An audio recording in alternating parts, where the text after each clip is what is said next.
Welcome back, lovely folks, to another mind-blowing episode of Find Your Formula. I'm your electrifying host, Malik, and today we are diving headfirst into the wisdom of Jordan Peterson as he passionately explains the crucial role of men in society. But hold up, before we delve into this intellectual roller coaster, make sure to smash that like button, drop a comment, and hit subscribe like your life depends on it. Disclaimer, folks, this video is all about tickling your funny bone. No harm intended to any soul gracing this video with their presence. Was that men and women are basically alike in terms of personality, in terms of cognitive ability, in terms of leadership. But what it did find was that media depictions of men and women as fundamentally different perpetuate misconceptions, as does workplace bias. Oh God, so it's Men and women are broadly similar with regards to aggression, although men tilt a little bit more towards aggression. So that if you picked a random person out of the population, male and female, and you guessed that the male was more aggressive, you'd be right 60% of the time. But if you take the 1 in 100 most aggressive people, they're all male. And that's why the overwhelming proportion of people who are in prisons are male. Now, do you want to equalize that? Just out of curiosity? What about bricklayers? They're 99% male. And we've got about 3/4 of the population now in universities in the humanities and social sciences are female. Yeah. Are we going to equalize that? And men work longer hours. They work more dangerous jobs. They're more likely to move. They're more likely to work outside. They're more likely to participate in jobs in the STEM fields that are scalable. They make more money for those reasons. And that's all hidden under the idea that the reason that men and women make different amounts of money is because of their gender. But what's so terrifying with gender equality? I think we need to learn boys to be more sensitive, but also young girls to become more self-confident. The problem with that is the data indicate that the consequence of the policies that you're promoting have maximized the differences between men and women. Because there's only two reasons that men and women differ. One is cultural and the other is biological. And if you minimize the cultural differences, you maximize the biological differences. So, for example, on average, men are more interested in things and women are more interested in people. And that's actually the biggest difference we know of psychologically between men and women. In order to become an engineer, you have to be extraordinarily interested in things rather than people. Well, most of those people are men. And if you want to become a nurse, well, then you have to be much more interested in people than you are in things. And most of those people are women. And so you get differences in occupational choice that are mostly due to biological differences. And you cannot minimize that by social engineering. Let's face it, folks. We are all beautifully unique beings, men and women alike. Those distinctions should not just be accepted, but celebrated. When we start blurring the lines, relationships become as bland as unseasoned oatmeal. The world is turning into a snooze fest because everyone's trying to be clones of each other. In what sense is our society male-dominated? The fact that the vast majority of wealth is owned by men, the vast majority of capital is owned by men. Women do more unpaid labor. A huge proportion of people who are seriously disaffected are men. Most people in prison are men. Most people who are on the street are men. Most victims of violent crime are men. Most people who commit suicide are men. Most people who die in wars are men. People who do worse in school are men. Where's the dominance here precisely? What you're doing is you're taking a tiny substrata of hyper-successful men and using that to represent the entire structure of Western society. There's nothing about that that's vaguely appropriate. You believe that most women probably quite like their men to be strong and confident.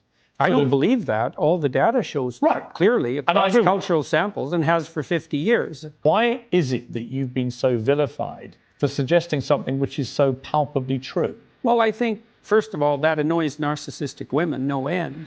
And it annoys people who think that there are no biological or cultural limits on how we manifest our behaviors.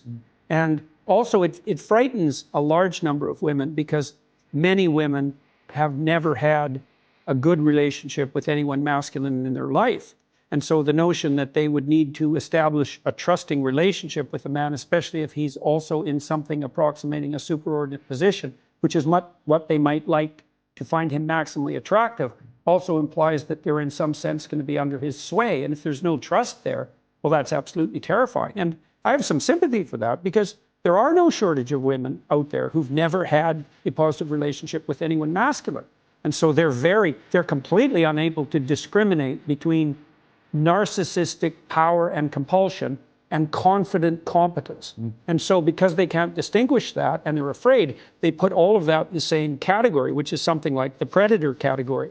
And that's not good for them because well, as you said, all men aren't predators all the time. I don't understand your question, I guess. I guess you don't. That's pretty Yes, unfortunately. Well, how about if you phrase it more clearly instead of just insulting me? Look at it this way. Let's talk about quotas for a minute. So there's a very wide array of jobs that are fundamentally done by men. So, for example, Member of Parliament. 99.9% of bricklayers are men. Should we have quotas for women?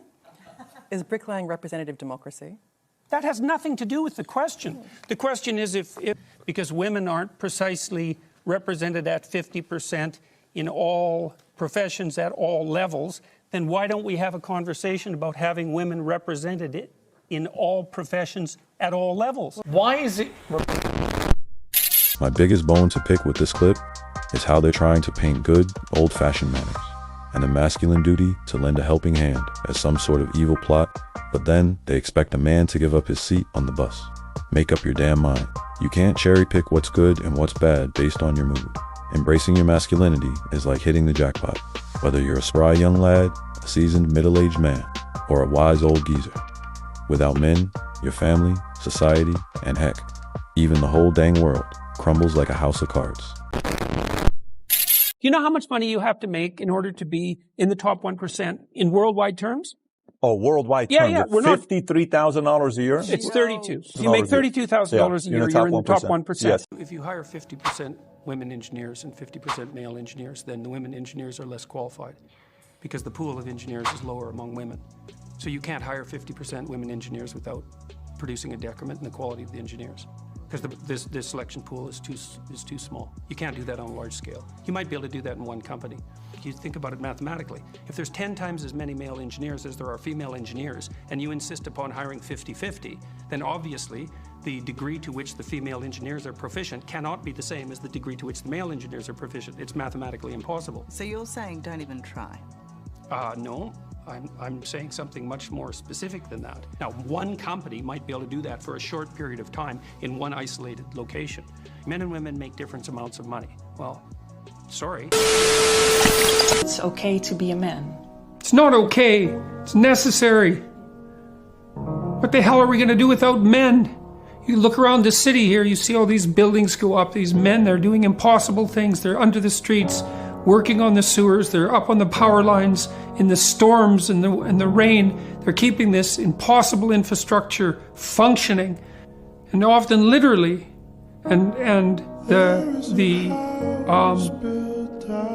the gratitude for that is sorely lacking, especially among the people who should be most grateful, failing to understand entirely that there's a massive infrastructure of unbelievably hardworking, solidly laboring, working class men breaking themselves in half on a regular basis, making sure that everything that always breaks works.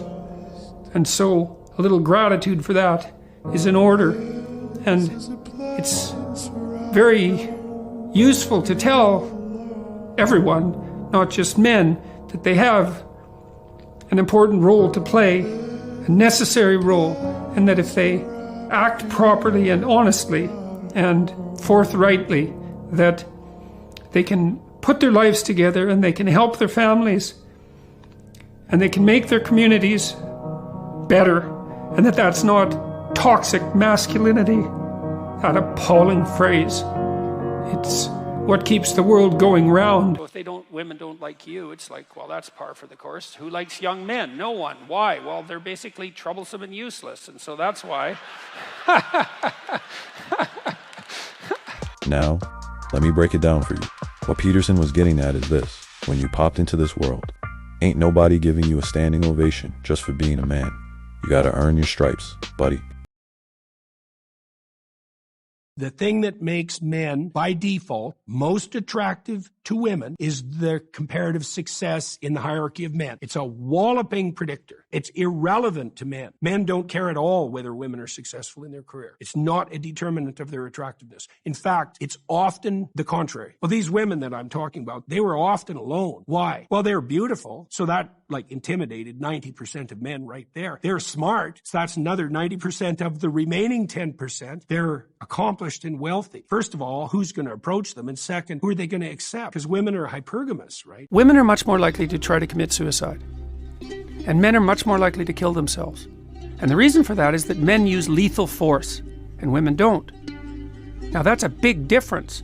Okay, so then you say, well, women manifest aggression towards themselves and to others, but they don't use lethal force. They don't use physical force the same way men do. So they have to do it some other way. Why do what they are the have other to ways? do something some other way? Because people are aggressive. It isn't that I think that.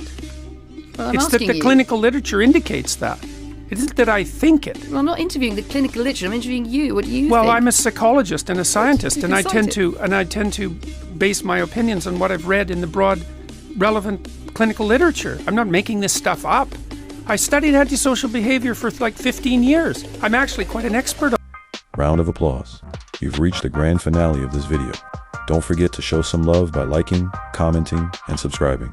And hey, if you want to keep the party going, check out another one of my videos flashing on your screen right now. Class dismissed.